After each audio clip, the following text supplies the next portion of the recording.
안녕하세요. 남간사관학원의 남간입니다. 오늘의 영상은 지난 영상에 이어서 소화기계 부분에 실질적인 소화를 담당하는 위장, 소장, 대장 부분에 대해서 여러분에게 알려드릴 거예요. 그럼 시작해 볼게요. 자, 소화의 경로, 소화관이라고 하잖아요. 그 경로는 지난 영상에서 알려드렸지만 식도에서부터 항문까지 얘기해요. 이게 소화관이죠. 식도에 대해서 알아볼 텐데, 식도는 약 25cm 관으로 연동운동 지난 영상에 알려드렸어요. 한 방향으로 계속해서 음식물을 밀어낼 수 있는 운동, 연동운동으로 음식물을 위로 전달하는, 그래서 음식물의 이동 통로가 되는 거죠. 소화는 하지 않습니다. 식도는 생리적 협착 부위가 세 군데가 있어요. 식도 기시부, 기관지 분기점, 횡격막 부분. 그림으로 보시면 여기가 구강이고, 그럼 여기서부터 대략 식도가 시작된다고 하면 시작 부위에 한 번 협착 부위가 있고 중간 부위에 한 번 또 협착 부위가 있어요. 여기가 이렇게 기관지가 내려오면서 이렇게 좌우로 분지되는 그 지점과 대동맥 활이 이렇게 휘어지는 부분이 있거든요. 그 대동맥 활 부분이 여기 있어서 이 부분 때문에 좀 눌린다고 해서 협착부라고 얘기하고, 여기가 이제 횡격막 부분, 그래서 여기가 또 눌리는 부분, 그래서 여기가 좀 눌려서 협착되는 부위, 토탈 세 부분, 이렇게 얘기하는 거거든요. 여러분 시험에 식도에 관해서 뭐 틀린 것은 맞은 것은 하면서 좀 나올 수 있는 부분이기 때문에 알아두시면 좋을 것 같아요.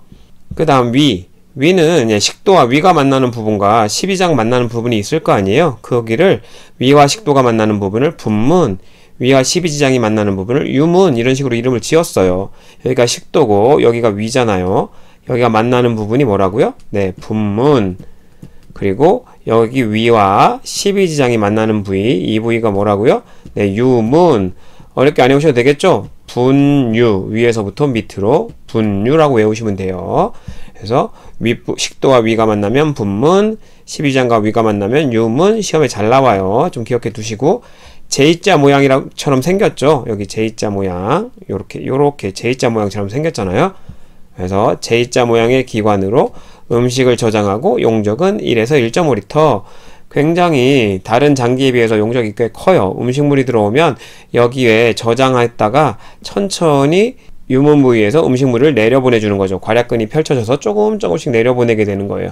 이거와 관련해서 이 유문 부위가 사라지게 되면 음식물이 한꺼번에 빨리 내려가겠죠? 그거와 관련해서 여러분 시험에 나올 수 있는 게 급속 이동 증후군이라는 거예요.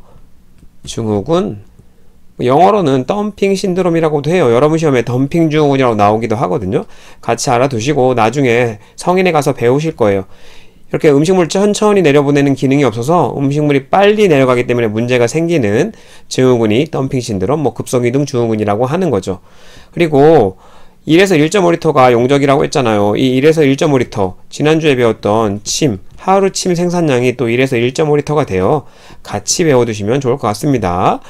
위에서는 주세포, 벽세포, 점액세포 크게 세 가지로 나누는데, 주세포에서는 펩시노겐을 분비하고 벽세포에서는 염산, 그래서 강산이 되는 거죠. 그래서 위에 pH는 얼마나 되느냐, 1.5에서 2 정도 된다, 이런 것도 시험에 나왔던 적은 있어요. 그래서 강산이죠. 염산을 벽세포에서 분비하고 내적 인자도 분비합니다. 내적 인자와 관련해서는 비타민 B12가 흡수가 되려면 이 내적 인자와 바인딩을 해서 흡수가 될 수 있거든요. 왜냐하면 밑에 부분에 다시 한번 알려드리긴 할 텐데, 비타민 B12와 꼭 같이 알아두셔야 돼요. 그럼 점액세포는 뭘 분비하냐? 뮤신, 점액을 분비하게 되는 거예요. 뮤신이라고 나올 수도 있고 점액이라고 나올 수도 있어요. 강산이 분비되기 때문에 위를 보호하는 기능이 있는 거죠. 그래서 강산이 분비되더라도 이 점액세포가 있기 때문에 여러분 위는 버티고 있는 거예요. 어마어마한 강산이지만 얘 때문에 위가 보호가 된다. 그럼 얘가 떨어졌을 때 또 문제가 생기겠죠. 그런 것도 여러분 성인 간호 가서 배우실 거예요. 그리고 이 위에서는 선택적으로 흡수를 하는데 뭐만 선택적으로 흡수하느냐? 당분과 알코올만 선택적으로 흡수가 합니다. 그래서 여러분 외우기 쉬운 게 뭐냐? 여러분 엄청나게 굶주렸다가 달달한 음식을 먹으면 정말 빠른 시일 내에 여러분이 음식물이 흡수되는 걸 느낄 수 있어요. 무슨 얘기냐? 소장까지 가지 않더라도 바로 이 단순 당분 같은 경우에는 위에서 흡수되기 때문에 여러분이 단 걸 먹자마자 이게 세포 끝까지 이렇게 쫙 뻗어나가는 걸 좀 느낄 수 있는 분들이 있어요. 오랫동안 금식했다가 먹으면 정말 그 느낌이 좀 듭니다. 그래서 위에서 바로 당분을 흡수한다. 그리고 여러분 엄청 추운 날 뭐 오뎅바나 이런 데 가서 알코올을 딱 뭐 그 따뜻한 정종 같은 걸 딱 한 잔 하시면 정말 바로 흡수돼요. 그 느끼실 수 있을 거예요. 그래서 그런 경험을 하셨던 분들은 당분과 알코올이 위에서 선택적으로 좀 흡수된다는 거 쉽게 외우실 수 있을 거고, 네, 위 문제는 시험에 좀 나오기 때문에 다 디테일하게 좀 공부해 두시면 좋을 것 같아요. 아까 위에서 말씀드렸던 펩시노겐 주세포에서 분비한다 그랬잖아요. 얘의 기능은 단백질을 분해합니다. 단백질을 분해하려면 펩신으로 바뀌어야 되는데 이 펩시노겐이 펩신으로 바뀌려면 염산이 있어야 돼요. 그래서 위에서 염산이 분비되면 펩시노겐이 펩신으로 바뀐다. 여러분 시험에 펩시노겐으로 나올 수도 있고 펩신으로 나올 수도 있는데 어렵게 생각하지 마세요. 둘 다 단백질 분해한다로 외워두시면 되고, 디테일하게 뭐 염산으로 인해 펩신으로 바뀐다, 요런 건 나왔던 적이 없는 것 같아요. 알아두시면 좋겠지만요. 그리고 위에 벽세포에서 분비되는 내적 인자, 얘의 기능은 비타민 B12와 결합한다는 거예요. 그리고 결합을 해야만 회장 점막에서 흡수가 가능해요. 결합이 되지 않으면 흡수가 안 된다는 얘기잖아요. 네.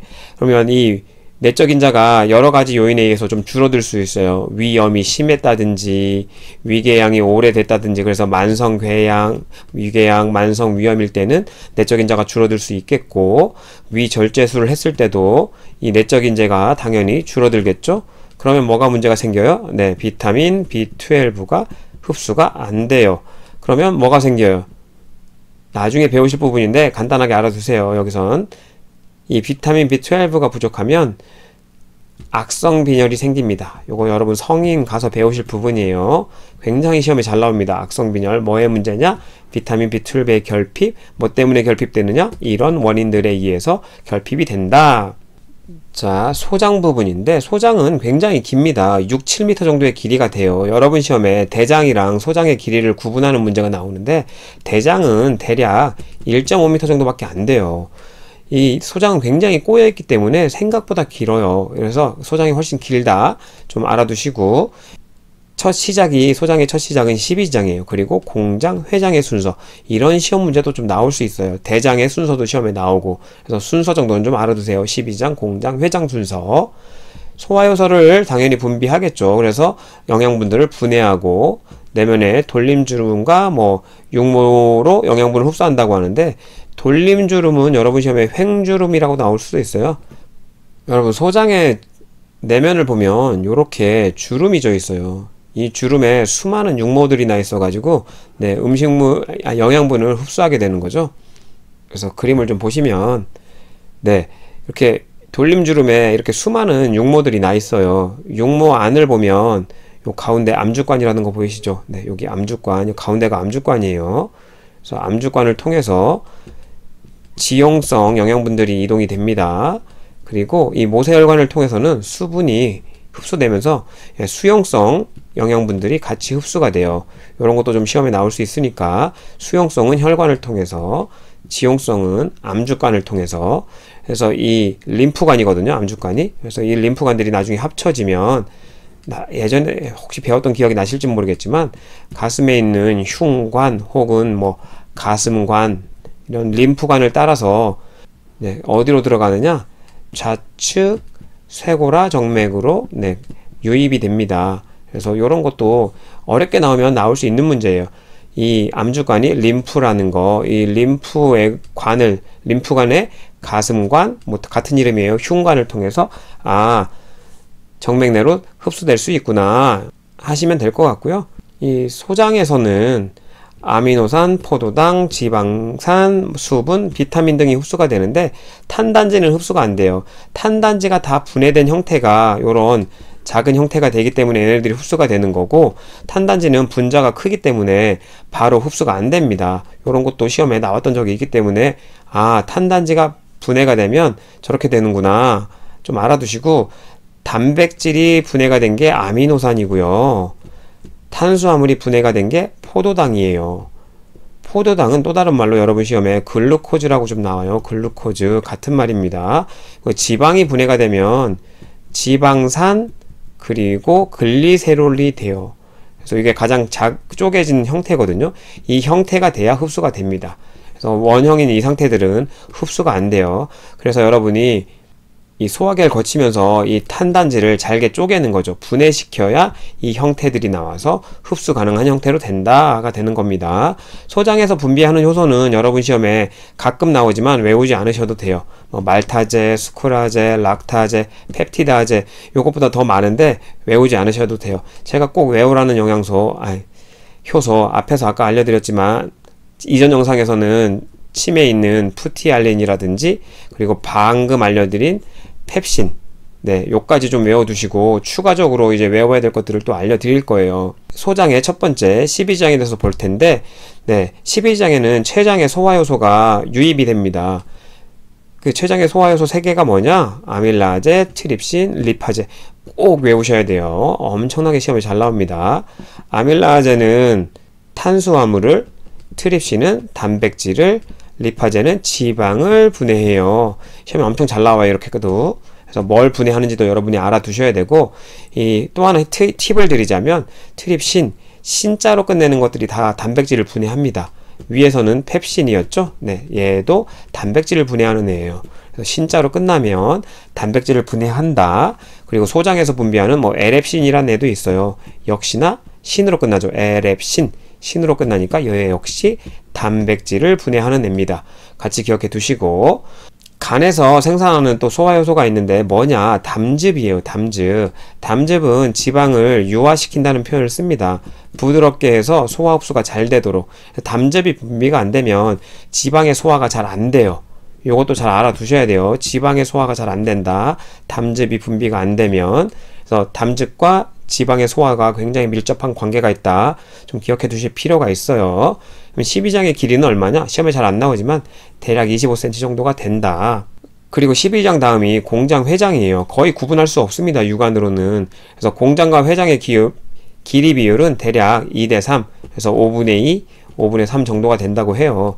그래서 회장이 좀 더 긴 거죠. 그리고 공장 다음이 회장이에요. 순서 좀 알아두시라고 했고, 회장에는 회맹판막이 있어요. 판막의 기능은 뭐다? 역류 방지다. 꼭 알아달라고 했죠. 그래서 맹장과 연결되고 역류를 방지하는 거죠. 맹장이 대장의 첫 번째예요. 대장의 첫 번째. 그래서 소장에서 대장으로 건너가려면 회장과 맹장이 만나는데 여기에 판막이 있어서 역류를 방지하게 되는 거죠. 그래서 그림을 좀 보시면 여기가 위였잖아요. 위 부분이 12장과 만나는 부분이 분유 해서 여기가 유문이었잖아요. 유문에서 음식물을 조금씩 내려보내는 겁니다. 어디로? 여기 12지장으로. 여기가 12지장이에요. 여기 되게 잘 그림이 잘 안 나왔지만 뒤에 보면 대략 이런 형태예요. 그래서 뭐 C자 형태라고도 하고 이렇게 말발굽 형태라고도 하는데 대략 이 C자 형태가 보이시죠? 네, C자 형태 바로 여기 안겨있는 얘가 췌장이에요. 그래서 췌장, 여기가 췌관. 그래서 췌관, 아까 말씀드린 이 췌장에 3가지 효소가, 소화효소가 여기로 췌관을 통해서 12장으로 유입되는 거죠. 그리고 간에서는 뭘 만든다 그랬죠? 담즙을 만든다 그랬잖아요. 담즙을 만드는데 담즙이 이렇게 간관을 타고 내려가다가 여기 담낭에 저장이 되는 거죠. 여기 담낭이에요. 담낭은 저장만 합니다. 저장. 나중에 알려드릴 거예요. 그래서 간에서 담즙을 만들어서 담낭에 저장 농축했다가 필요에 따라서 이 간관이, 간에서 나온 관이니까 여기가 간관이에요. 그리고 여기 담낭이 있으니까 여기 담낭관, 담낭관과 간관이 만나면 총당관이라고 해요. 나중에 알려드릴 거예요. 아무튼 그래서 지방 음식물이 들어오면 당연히 담즙을 분비해야 되겠죠. 그래서 담즙이 이렇게 내려가게 되는 거죠. 어디랑 만나요? 네, 여기 췌관이랑 만나서 여기에 개굴하는 거예요. 어디에? 12지장에. 그래서 12장으로 들어온 음식물들을, 지방질을, 음식물들을 소화 흡수를 하도록 도와주는 거죠. 지방질은 담즙이, 그리고 탄단지는 이 아까 말씀드린 아밀라제, 트립신, 리파제가 유입되면서 분해하게 되는 거예요. 그리고 이 12장 다음이 여기 이렇게 꼬여 있는 거죠. 공장, 회장이 엄청나게 꼬여 있는 거예요. 공장이 5분의 2, 나머지 회장이 5분의 3 정도가 되는 거고, 회장의 끝부분과 맹장이죠. 이 부분이 볼록한 부위가 맹장이에요. 그래서 여기 판막이 있다. 역류 방지하려고. 그래서 맹장부터가 대장입니다. 꼭 알아두세요. 그러면 이제 대장 부분이에요. 소화관의 마지막으로 길이는 1.5m 정도, 그리고 직경이 굵어 대장이라고 하는 거예요. 두꺼워서. 여기는 수분과 전해질만 흡수해요. 이것 말고도 기능이 있지만 여러분 시험엔 이렇게만 나옵니다. 수분과 전해질만 흡수한다고 꼭 기억해 두세요. 소장과 구분할 만한 문제고, 소장과 달리 육모가 없어요. 그 육모가 없으면서 결장띠, 결장팽기, 복막술을 가지고 있다. 이것도 시험에 한 번 정도, 한두 번 정도 좀 가끔 나오는 문제예요. 좀 암기하실 분들은, 특히나 고득점을 원하시는 분들은 좀 외워두시면 도움이 될 거예요. 그래서 그림을 보시면 결장띠가 뭐냐? 네, 요렇게 여기 띠 보이시죠? 여기 요렇게 이어져 있죠? 여기 요렇게, 이런 게 결장띠입니다. 결장띠라고 부르고, 결장팽기는 보시는 바대로 이렇게 볼록볼록 하잖아요. 이렇게 볼록볼록한 거를 팽기라고 불러요. 그래서 결장팽기. 그리고 이 띠 부분에 이렇게 지방이 이렇게 달려있는 거를 복막수라고 부르는 거예요. 그래서 결장띠, 결장팽기, 복막수는 어디의 특징이다? 네, 대장의 특징이다. 네, 대장의 첫 번째 맹장, 아까 알려드렸죠. 이렇게 첫 관문이 맹장이에요. 그래서 맹장, 대장의 시작점으로 충수돌기가 있음. 여러분이 맹장염이라고 하는 건 정확하게는 맹장염이 아닌 거죠. 네, 충수돌기.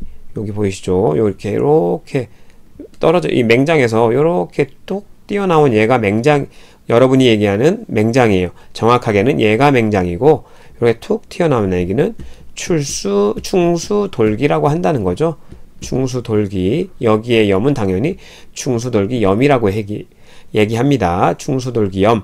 그래서 맹장염은, 여러분이 알고 있는 맹장염은 충수돌기염이라는 거죠. 여기에 염증이 생긴 거. 충수돌기염에서는 여러분 시험에 좀 가끔 나오는 맥버니 점이 있어요. 맥버니 점.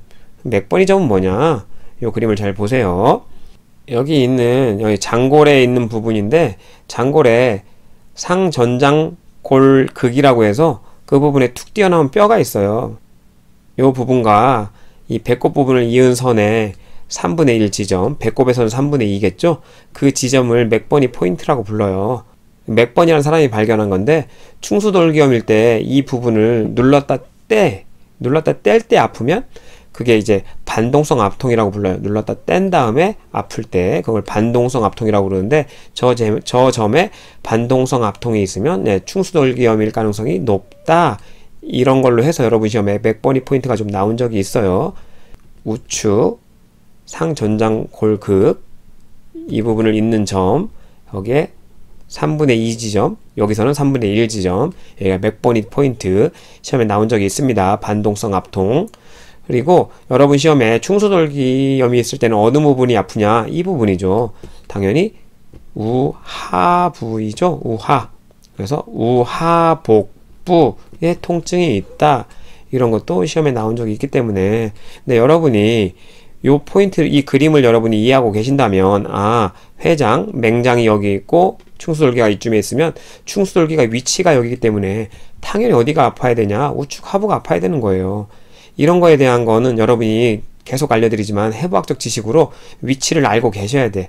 그러면 외우지 않고도 당연히 따라오는 겁니다. 그리고 이 부위가 아프면, 여기가 나중에 배우시겠지만 S상 결장이에요. S상 결장이 아플 때는 당연히 어디에 통증이 있겠어요? 네, 좌측 하부에 통증이 있다. 그래서 여러분이 해부학적 구조를 좀 이해하고 계셔야 된다는 거예요. 자, 그럼 결장 부분에 대해서, 맹장이랑 이어지는 부분이 결장인데, 결장은 4개 부분으로 이어집니다. 상행결장, 횡행결장, 하행결장, S상 결장. 자, 여기가 맹장이라 그랬잖아요. 맹장에서 위로 올라가죠. 그래서 상행 이렇게 가죠. 가로로. 그래서 횡행 아래로 내려오죠. 그래서 하행결장. 그리고 여기는 이렇게 보시면 S자로 꺾이잖아요. S자로. 그래서 여기가 S상 결장이라고 부르는 거예요. 그리고 S상 결장과 이어지는 이 부위가 직장 부분이고, 여기가 항문이 되겠죠. 그렇게 해서 변이 배출이 되는 거예요. 그러면 직장에 대해서 알려드릴게요. S상 결장의 끝에서 항문으로 연결, S상 결장과 항문을 연결하는 곳인 거죠. 직장의 팽대부가 변이 차면 변이를 일으킴. 그래서 직장 부분에 팽대부가 있는데, 여기에 변이 차면 변이를 일으킨다는 거예요. 이와 관련해서 여러분 시험에 나올 만한 게 또 있는데, 뭐가 있냐? 변이도 시험에 나왔었지만, 여러분 관장을 하게 될 때 요렇게 방향을 잘 생각해서 이쪽으로 누워야, 네, 여기를 자극하지 않겠죠. 관장액을 투입하면 어느 정도 여기에 머물러 있어야지, 요렇게 머물러 있어야지. 여기에 계속 남게 되면 꽉 차 있으면 변이를 느낀다고 했잖아요. 그래서 여러분이 우측이라든지 그냥 누워 있으면 관장액이 어디 갈 데가 없어요. 여기에 머물 가능성이 커요. 최대한 좌측으로 이쪽 방향으로 누워주면 관장액이 요렇게, 그쵸? 약간 요렇게 여기에 머물러 있을 수 있잖아요. 이 직장의 팽대 부위를 자극하지 않고. 그래서 여러분 관장을 할 때는 좌측이를 하게 되는 겁니다. 요것도 여러분 시험에 나온 적이 있어요. 잘 나오는 시험 문제입니다. 그래서 해박적 구조를 잘 이해하시면 아, 좌측이가 이 관장을 할 때 도움이 되겠구나 라는 생각이 좀 드실 거예요. 그래서 해박적 구조가 이렇게 중요한 거예요. 지금 몇 가지만 알려드렸지만 이 해박적 구조를 여러분이 이해하고 있냐 아니냐의 차이에 의해서 여러분이 암기해야 될 사항들이 굉장히 많아지냐 적어지냐가 돼요. 하나만 더 알려드리면 네, 위가 이렇게 생겼었잖아요. 여기가 12지장 부분이고, 자, 여러분이 애기들 모유 먹이면 이렇게 들어오겠죠. 어떤 체위를 취해주라 그러나요? 모유 수유하고, 네, 우측이를 취해주라고 합니다. 왜 우측이를 취해주냐면 요렇게 누워 있어야, 이쪽 방향으로 누워 있어야 여기 유문 부위에 요렇게 음식물이 고여 있으면서 천천히 넘어갈 수 있겠죠. 빨리빨리. 혹시라도 좌측으로 누워 있거나 그러면 음식물이 이쪽으로 이동하는데 시간이 더 걸리고, 그러다 보니까 음식물 소화가 늦어지면서 토하거나 그럴 수 있는 상황이 생길 수 있어요. 우측으로 누워서 음식물이 여기서 최대한 빨리 유문으로 넘어가는 게 음식물의 이동을 도와주는 방법이겠죠. 그렇게 빨리 여기 내려가야 음식물의 소화도 빨리 되겠죠. 네, 그래서 애기들 모유 수유 이후에는 우측이라는 것도 여러분 쉽게 이해가 되실 거예요, 이제. 자, 오늘 수업은 여기까지예요. 해부학의 중요성을 다시 한번 알려드리고, 오늘 좀 짚어드린 주요 내용을 잘 암기하고 계시면 성인간호학이나 기초간호학 부분을 좀 공부하시는데 많은 도움이 될 거예요. 오늘은 여기까지 하겠습니다. 감사합니다.